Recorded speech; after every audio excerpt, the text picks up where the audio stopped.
and it's polluting our air right now. So that brings us to essentia distillation. In the future, you'll definitely need ready access to multiple different kinds of aspects, not just a primal to draw from your wand. Using the basic alchemical principles, you have devised a way to break down objects and convert them into essentia. The first step in this process requires essentia smelteries. This is not the same thing as the Thaumcraft one. Thankfully, it's much smaller. The first step of this is get the essentia smeltery. The smeltery, much like a normal furnace, burning coal to produce heat, but instead of smelting ore into metal, it breaks down objects into a slurry of raw, unprocessed essentia. This process isn't very effective. This process is not very efficient, and a small amount of essentia is converted into flux roughly to 20% of the time. So yes, it's like that flux that was just lost from the cauldron, but this loses it much slower, because 100% of that potential just turned into flux. And to do that, we need bronze plates, a furnace, another cauldron. Bronze, by the way, if I may have forgot to mention that, it's really easy to make. You need energy and water. The problem is you don't often find those together. You can use multiple items to get that, but doing so does mean you have more outside elements that come in. You can use the same process to get thaumium, and thankfully Direwolf 20 has shown us an easy way of getting that. I should have shown you that already. Okay.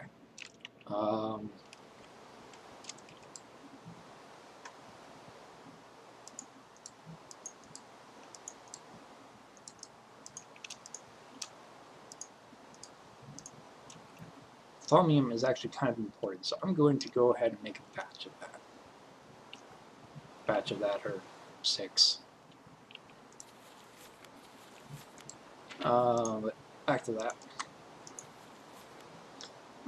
The next step in the process is to make an arcane alembic, and I'll show you all that when we get to it. To work, the arcane alembics need to be placed on the smelter. Multiple alembics can be placed on top to increase the storage, but it does not influence processing speed. The essential slurry will slowly be drawn into the alembic, and the individual aspects will be drawn separately out. If the smelter is being powered by aluminium, which remember that's that refined fuel that explodes when you toss it, this process is done much faster. The essential can then be extracted out of the alembic using vials, jars, and more complex needs. I kind of went through here and already did the more complex needs. Doing the essential distillation automatically gives you the warded jars. And do I have enough? Yes, I do. So let's get the void jars right now. Essentia can be stored inside of warded jars. There is no other way of storing essentia. Well, not liquid essentia anyways. Warded jars can be placed in the world and is able to store essentia virtually indefinitely. It says virtually. I've never actually seen essentia expire. It's not like milk or anything, but I don't know, maybe something changed. The enchantment placed in the jars also makes adding or extracting essentia a breeze. These jars can be filled from an alembic by clicking on the jar directly on the alembic. This can also be filled or emptied using files. What is more, they make excellent storage mediums for jams and preserves. I think that's a joke.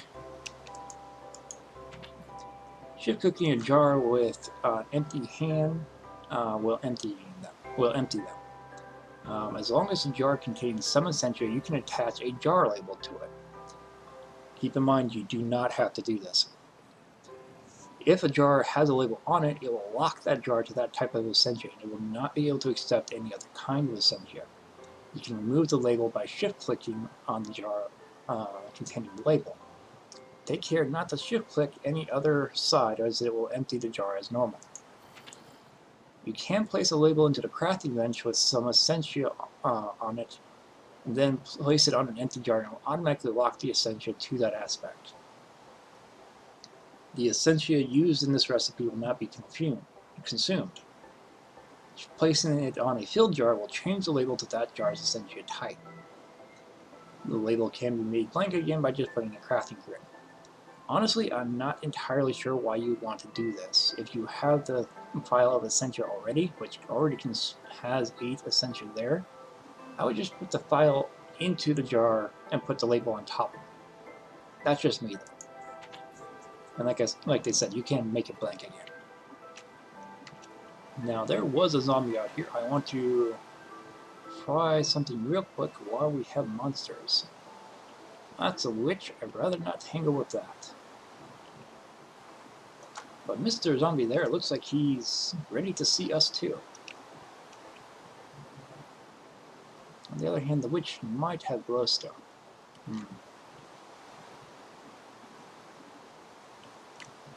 We'll have to see how we do with Mr. Zombie here.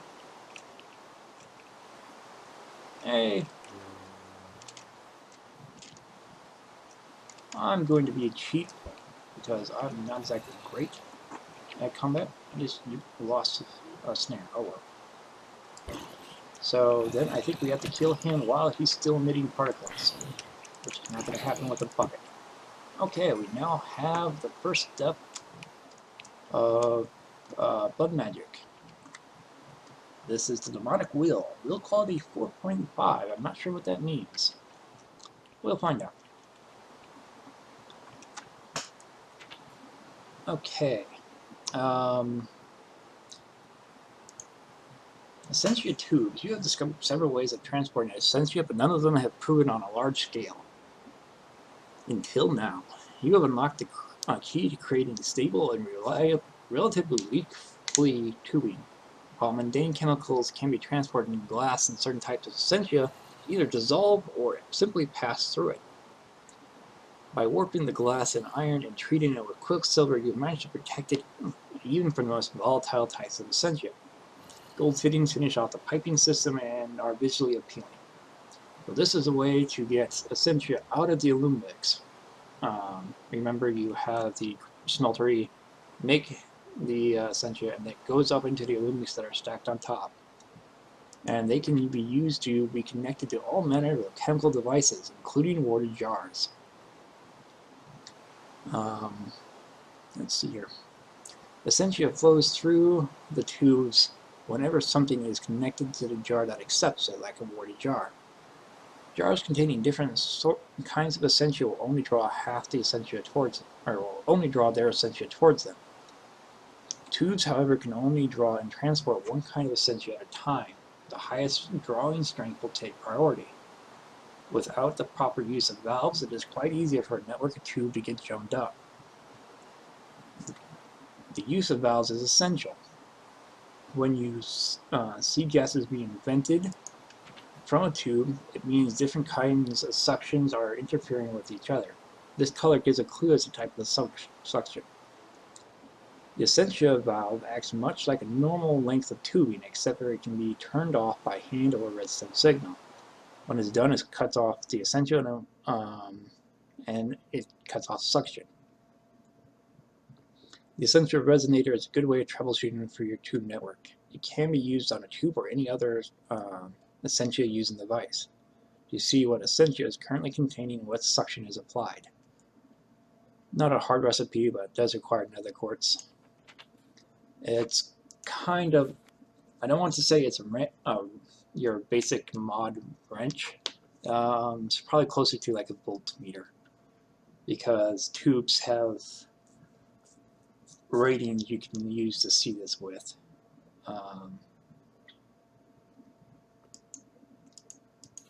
Tubes can be connected or disconnected from their neighbors clicking with the tube with the wand. The wand can also be used to click the central section to rotate the tubes like a valve. Like the valve. Okay. We also have advanced essentia tubes. Filter tubes work just like normal tubes, except for it's possible to mark them with labels. So I guess that's one reason why you'd want to use that file recipe. Files. With labels, files, or other items that clearly identify single types of essentia. When marked, they will restrict essentia flow through them so they have been to what they've been marked with. For example, if you mark it with Ignis, it will only allow Ignis or fire to go through it. Shift click reading while empty it. Restricted essentia tube works like normal tubes, except for they have any suction going through them. So it's kind of like a last resort tube. Directional tubes only accept essentia from one direction. Blue mark shows what direction will be accepted. Essentia buffers. This is the one that I really like. It acts just like a jar. It has suction, though it applies a minimal amount, meaning 1. I think maximum suction is 64, I think, if you have a normal jar with a label on it, and it's right next to the Lumix. A normal jar with no label is 32, and like the and this, like I said, is the minimal amount. So this is the last possible place it will go, unless, of course, there's no other place in between here, and there, which is kind of one of my favorite tricks. This means that it's only able to draw essentia from the essentia source directly attached to it. Oh, sorry, I got that confused. It's not the last place to go. It will only draw things right next to it.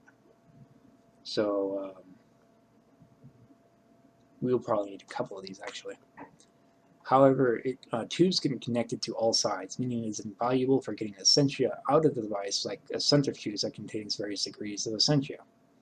I should note I have not researched centrifuges yet. When you attach bellows to the buffer, each attached bellow increases the suction by 32, so I guess that can be a way to extend the range if you want to use a bellow. Additionally, you can toggle individual connections on and off as normal with the tube. But if you shift-click a connection, it will choke the suction back to 1, blue band, or 0, red band on that side. This allows some interesting possibilities when rotating the essentia. So you can see that requires a restricted and a valve. It's not exactly easy to get.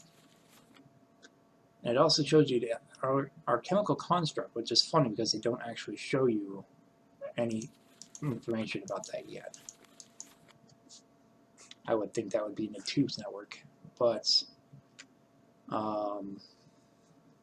this is one of the other things I like. Hard currency or liquid assets. You have mastered the art of turning concrete objects into liquid essentia. So doing the reverse, it should be a simple matter.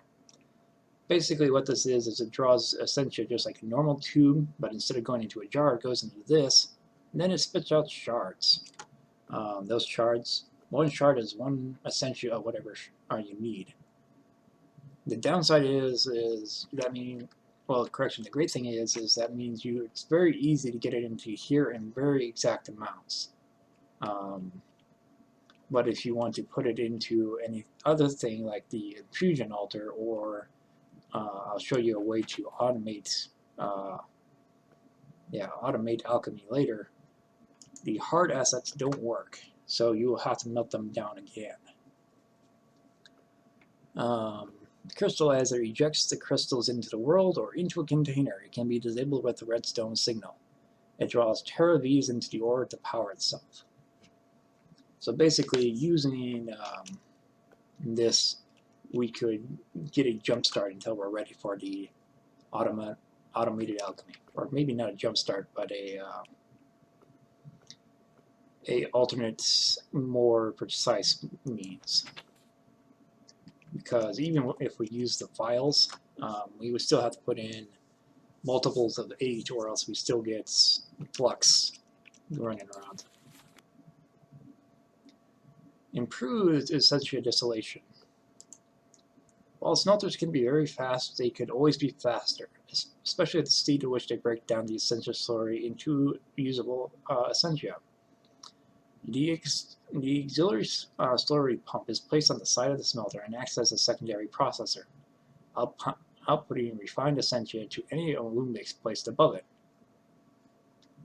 That's probably why they have that there. Okay. So it's kind of a pain recipe, especially since these filters need silver wood. But yeah, pretty simple. Basically, put this on a smelter, and you get a second output, so you can output twice as fast, or 3 times, 4 times, whatever. Thaumium essentia smeltery. The thaumium smeltering works much like the basic smeltery, but has roughly 85 efficiency instead of 80. The main benefit is that it breaks down essentia slurries at double the normal speed. So mix that with the excess pumps, and you're pumping out essentia really fast. The only downside is it does need a bit of thaumium, and it definitely needs the alchemical construct, whereas back here we just need a furnace. Well, I guess it needs the basic essentia smeltery anyway, so we're going to need a lot of brass. And finally, we had the automated alchemy. Up to now, alchemy has been somewhat of a hit-and-miss affair. Miscalculated aspects, degraded essentia ingredients, and require manual labor to mix. This is finally a thing of the past.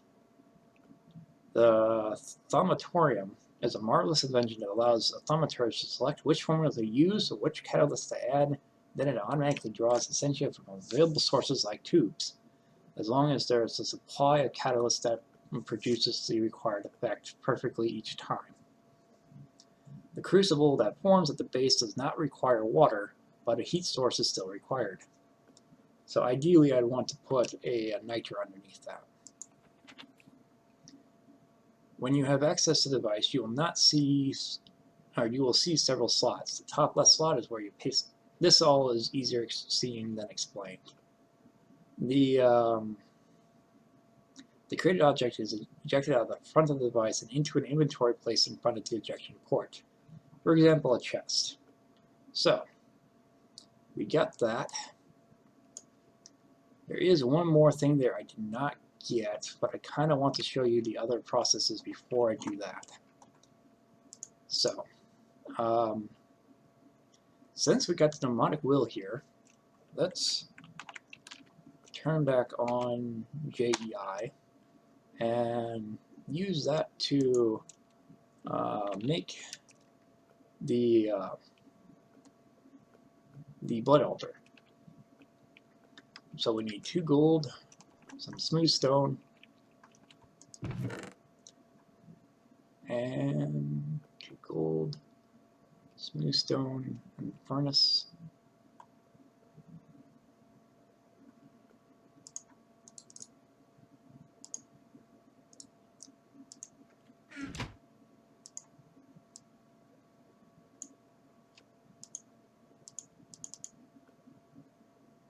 Did not mean to do that.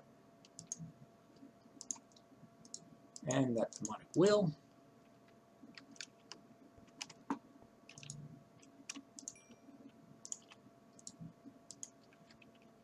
I really should make that furnace upgrade.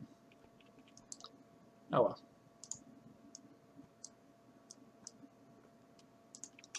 There we go. Now the other thing I wanted to show you is Darrell showed us that stone bricks have, maybe it wasn't stone bricks. Chiseled, is that it maybe?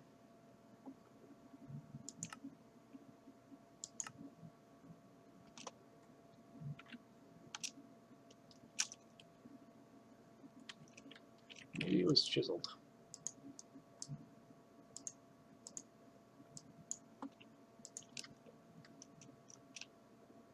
Yeah, there we go.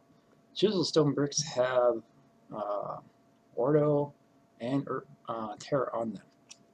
And it requires 2, I think. Yeah, it requires 2 chiseled stone bricks and 1 iron to make Thaumcraft. So leave 1 here, toss the other out.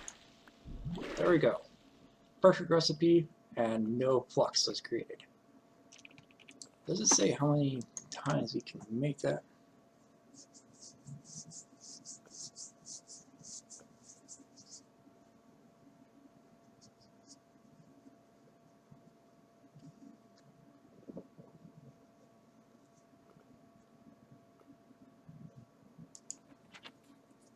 It doesn't really say so. And I'm sure excess flux or essentia probably drains it faster too. So these are kind of the more complicated ones. I'm actually kind of curious what that one's used for. But seems how it needs a taint shard, I'm not in any real hurry to find out. Like I said, Salus Mundus is a fairly common ingredient. In order to get that, you need to smelt a balance shard, and that can sometimes be a pain, because to do that, you need to throw in 1 shard with 2 of every other primal aspect that's not that shard. And that's, again, a little bit easier to show than anything else, but once we have the automated alchemy, that process becomes much easier. Why did stone just start on fire? That's rain. I'm going to move you, because I'm pretty sure it wasn't the research table's fault, but I'd rather not have to rebuild everything. So we now have at least the basic stone altar. Not actually sure where I want to put this. You know what? Right there is fine. Ooh, I think it got a visual upgrade. Now, we will probably have to move that later to upgrade it, but we might be able to get 1 or 2 upgrades. So let's take a look at blood magic.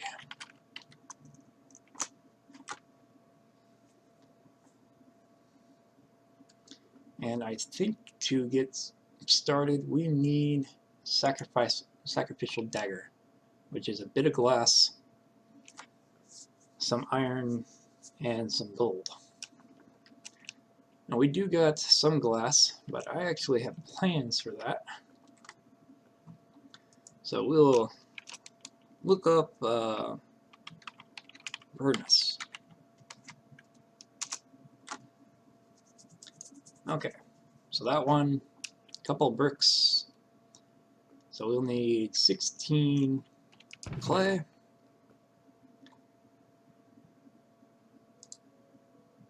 I feel like a kid. I keep on getting distracted by the new shiny toys.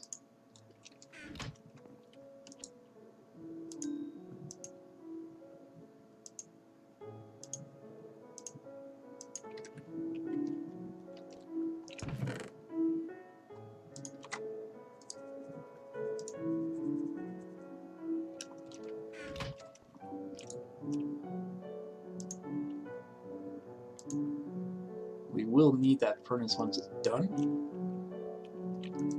But we can get the rest of this situated.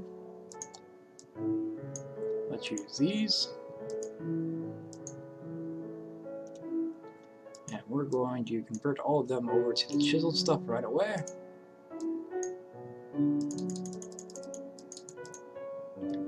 Unfortunately, we do have 1 left over, but you know that's not the end of the world.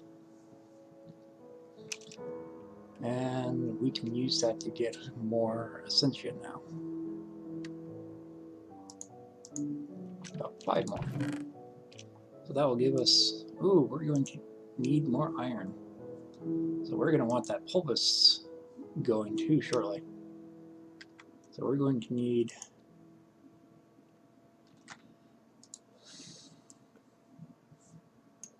Didn't mean to do that.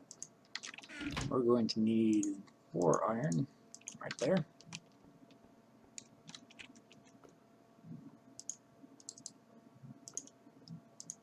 Two, or not. Try that again.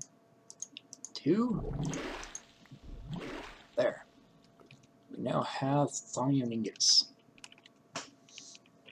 And that means if I wanted to, I could actually get started on the next 1 caps, but we won't do that yet because we're not ready to get the silver wood, and we would still have to infuse these caps once we had them. Ay, ay, ay. We need more inventory space. Sometime in between episodes, I'm going to go on a wood chopping spree, and we're going to get that inventory thing set up. Did somebody just try to shoot? Yes, somebody did. That wasn't very nice.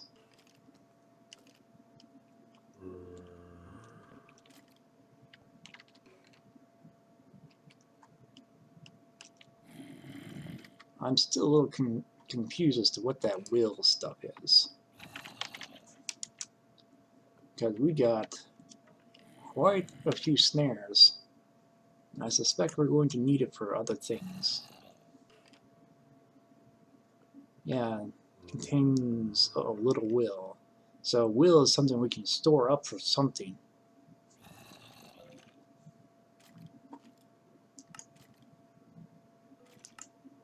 Quite a few somethings, actually. I don't know, the will is not something that was from the old Thaumcraft, so, or old blood magic, so we'll have to see what that is.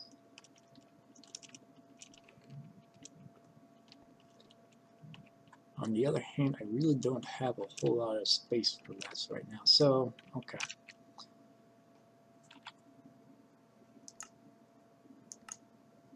I guess you'll need a Hellfire Forge for that first, so Hellfire... I don't know why, but for some reason I just typed out Helsing. Correction, I know why I typed out Helsing, I don't know why I just put it in Minecraft. Okay, that looks fairly basic. I'm not sure if we'll be able to do it right away, but it's fairly basic.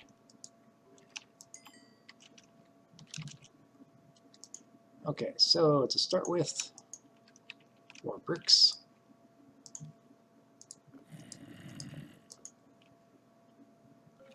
Some sand. There it is.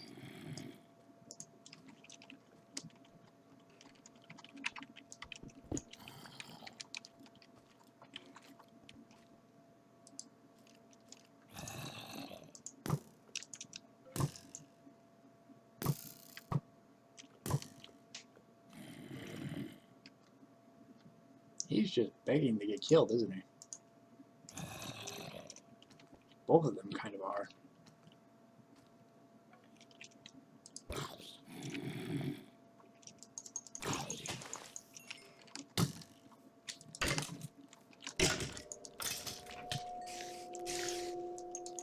I could always use more strength. Except for when you don't give me any. So I should have 2 wheels of the... No, it looks like they combined. That's actually kind of convenient. Not sure what we'll use it for, but it's convenient.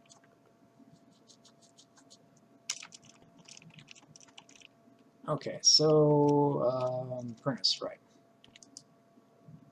We got the furnace, and right now that's going to act just like our basic furnace.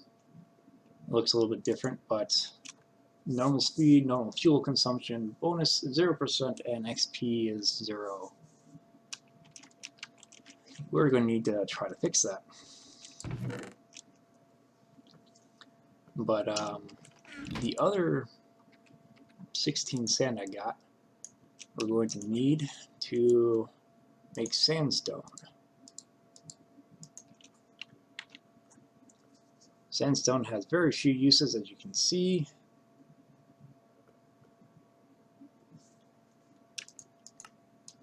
One of them is the grinder, or a polis, yes. So actually we're going to need this this.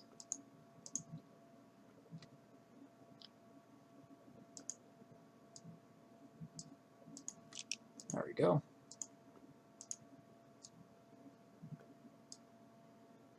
Iron and flint.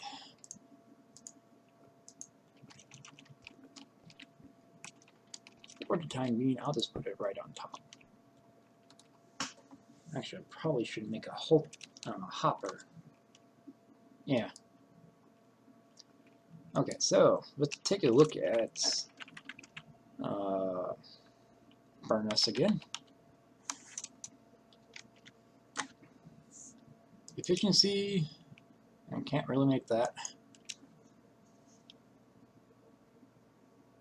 A little low on snow, but we might be able to make efficiency updates shortly.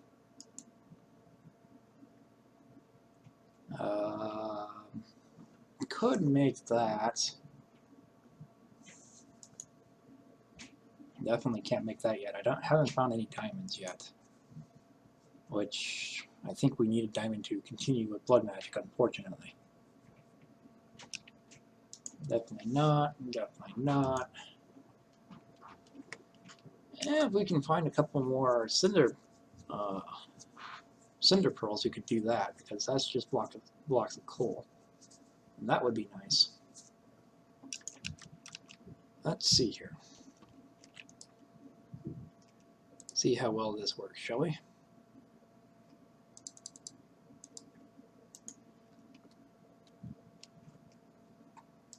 So we take 8. I suspect I'm probably going to need more of that. So, because if I'm right,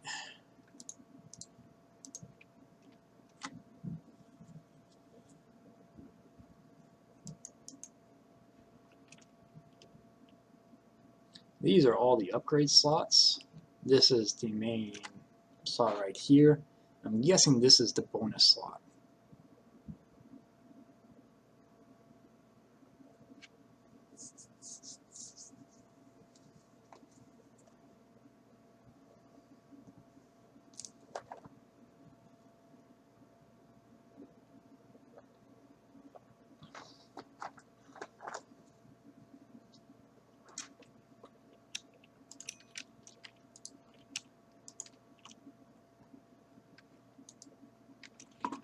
Okay, so where were we?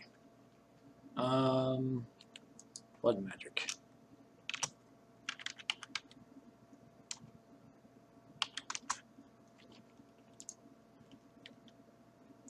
Okay, I think we're 1 gold short to get started on the sacrificial dagger. Oh no, we got the dagger. We'll have the iron, so we can run over and grab some sand. I think we need 5. Actually, I'm already halfway there, but yeah, we can grind gravel up to make sand now. That's cool.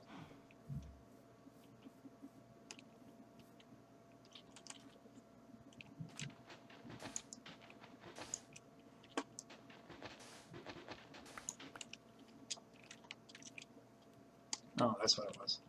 I saw something moving under the water, and I've been in a couple mod packs where there are like alligators and fish underwater. So I was a little confused there for a second.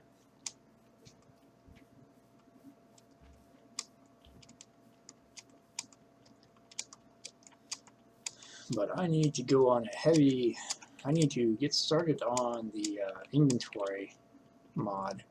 I think I also need to do a bit of mining in between too, because you guys don't want to watch me do that.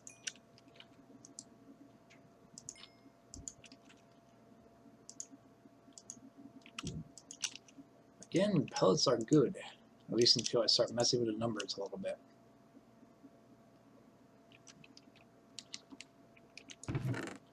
So, I think it was iron, gold. It'd be nice if these things got like an RF upgrade, because then we could... Oh wait, that's right. That was one of the things I didn't go over with the update. We no longer have solar panels. So RF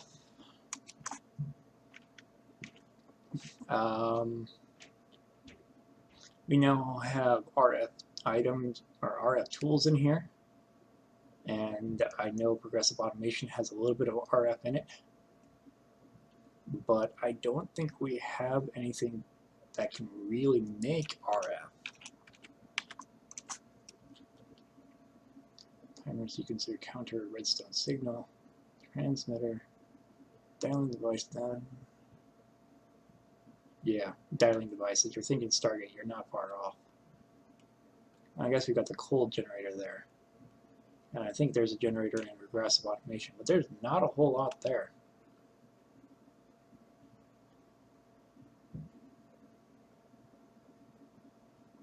Admittedly, since this is the only real use for it anyways, I mean, I think Computercraft even has its own separate means of power, so it's kind of limited to what we would use it for.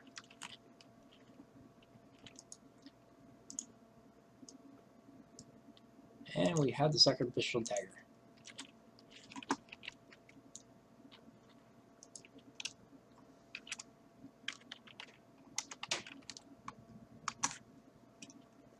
Okay. Now, in order to really get started, we need at least the weak blood orb. The problem is, for that, we need the diamond like I thought we did. I'll show you what this does. The dagger, unfortunately, is not a tool to hurt other enemies. I'm going to want to eat a little bit of food before we do this. It's not a whole lot, but at least show us what we got going on here. This way I get to regen a little bit. But basically, a sacrificial dagger hurts me and puts blood into the altar if I'm close enough. If I'm way over here, it's not going to do anything. Now you'll notice it disappeared. That doesn't mean it's evaporated into the air or anything that quickly. The blood altar itself does have a small internal buffer that needs to be filled up before it will show. So that's going to disappear here in a minute. There. You do not want to hold the right mouse click when you're using this, by the way.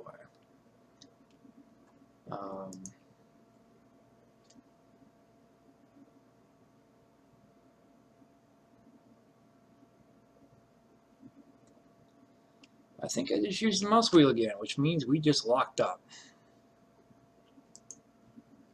Yeah, there it goes.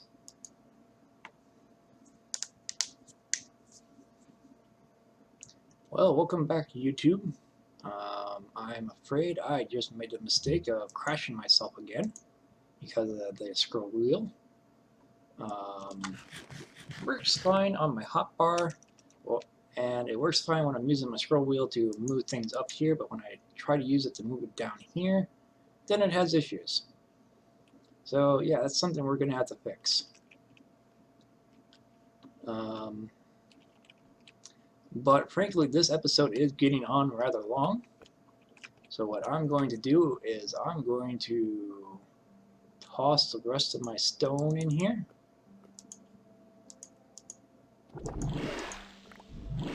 There we go. And that's chisel stone brick is actually pretty nice because I obviously have no shortage of cobblestone right now. So I'm going to cut it off here, and ideally I'm going to start working on the inventory system and maybe seeing about doing some upgrades. I need to do a bit of mining and see if I can find a diamond for a blood altar. So yeah.